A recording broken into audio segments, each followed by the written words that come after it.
So, how well do you know your enemies, Probably not as well as you think, but don't worry, I'm here to help by providing the origins, history, and even trivia of some of your favorite enemies. They can be from well-known titles or absolute bombs, but they are memorable and that's what matters. And who has more memorable enemies than Mega Man? The series has plenty to choose from, but today, the spotlight is on one of his first, Sniper Joe. He's a bit of an odd choice since he's not exactly the face of the Mega Man enemies. That would be the Mets, but he has an interesting backstory all his own. Well, an interesting in-game story at least. That's because despite his prevalence and variations over the years, there's very little material that lays out why it was created, what it was based on, or even why his design was chosen. His origins, as far as his role as an enemy, are a mystery, so it's a bit ironic that he may have one of the most fleshed out backstories of any enemy found in classic Mega Man. Granted, a lot of this was added later in post material, but it still made his story all that more unique, especially since he's intrinsically linked with one of the more beloved characters in Mega Man, Proto Man. For those unfamiliar with the story of Mega Man, Proto Man was the first advanced robot Dr. Light had ever created. The Doctor had insisted on giving Proto Man a personality and bonded with him quickly, but because he was a prototype, a problem was discovered in his power core that would eventually kill him. Dr. Light wanted to fix this problem, but Proto Man was afraid that his personality would completely change in the process and fled instead.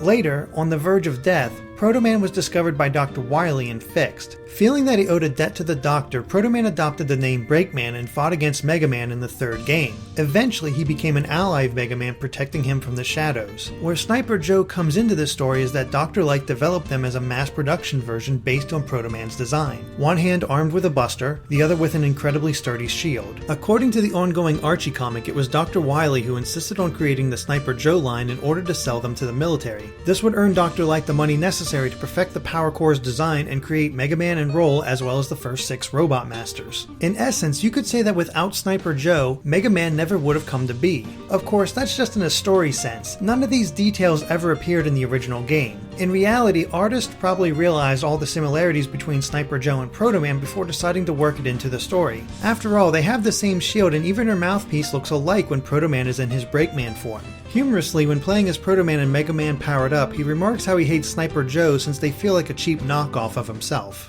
Like all of the enemies in the original Mega Man, Dr. Wily modified the Sniper Joe's programming to be loyal to him, but surprisingly they only appeared in one stage, Bomb Man's. Their tactics are overall pretty simple, ducking behind their shield before firing at most 3 shots or even jumping around. Defeating them comes down to timing and avoiding their shots. It takes 10 hits from the Mega Buster to destroy them, but like many other enemies they can be defeated quicker with other weapons. Iceman's freezes them, allowing you to fire openly. Bomb Man's bombs only require 1 hit. Elect Man's weapon takes 3 shots, while Cut Man's only takes 2. Finally, Fireman's weapon takes 5 hits to defeat Sniper Joe.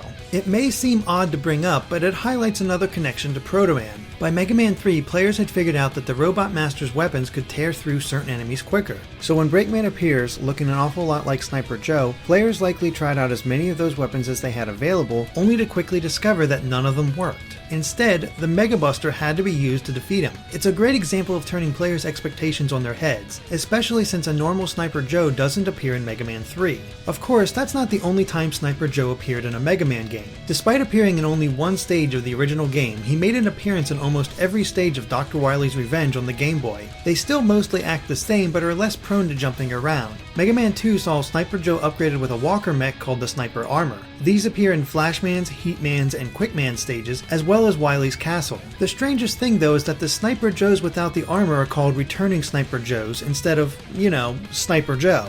Maybe it's because the returning Sniper Joes can't jump at all. Mega Man 3 is the first time Sniper Joe saw a major upgrade, this time being turned into a Hammer Joe. It seems like its body has been covered in the same material used for its shield, making it invulnerable to the Mega Buster, and its blaster has been swapped out for an infinite supply of Olympic hammers to throw. However, its legs and open eye are Hammer Joe's weak points. One of the hardiest of the Sniper Joe line appeared in Mega Man 4 as Skeleton Joe. Instead of hammers, they throw bones and are only found in Skullman's stage as well as the first level of Dr. Cossack's Citadel. Interestingly, they can only be destroyed by a charged Mega Buster shot or using the Flash Stopper or Pharaoh shot. Everything else will merely dismantle them for a short time before they reassemble, similar to the Blood Skeletons from Castlevania. Mega Man 5 features the most variations of Sniper Joe in any game with 3 in total. The first first are Apache Joes, which fire on Mega Man from small helicopters. Second are the Rider Joes, which attack Mega Man on marine bikes during Wave Man stage. Finally, the strongest of the three are Crystal Joes. Like normal Sniper Joes, they can only be hit while they attack, but Crystal Joes create crystal shards that they launch at Mega Man.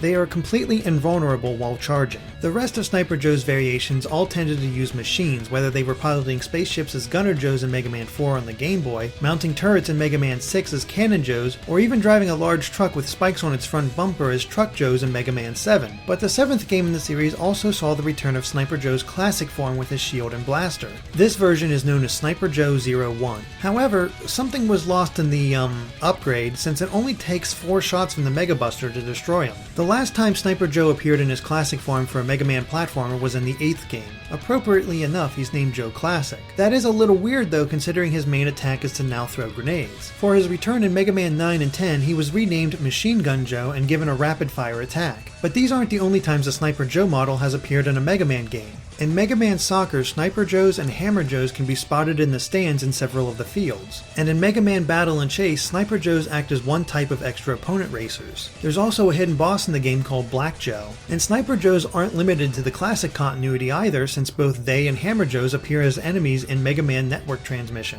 In this game, Sniper Joe can now charge up one big shot in addition to firing 3 smaller shots, but Hammer Joe acts exactly the same as it did in Mega Man 3. Like Mega Man, the Sniper Joes left a legacy when the time of Mega Man X began. Despite being 100 years in the future, Hoganmers are strikingly similar to Sniper Joe's design. They even have a little backstory, since it said they were fighting Reploids from a Robot Coliseum show. That kind of background makes it easy to see why they went Maverick. Interestingly, Hoganmer chooses to use a mace in conjunction with its shield rather than a blaster. But the last time a Sniper Joe influenced enemy appeared in the series was in X2. Disc Boy 08 acts just like Sniper Joes, hiding behind their shield and occasionally jumping, though their shields can be knocked away with a charged shot.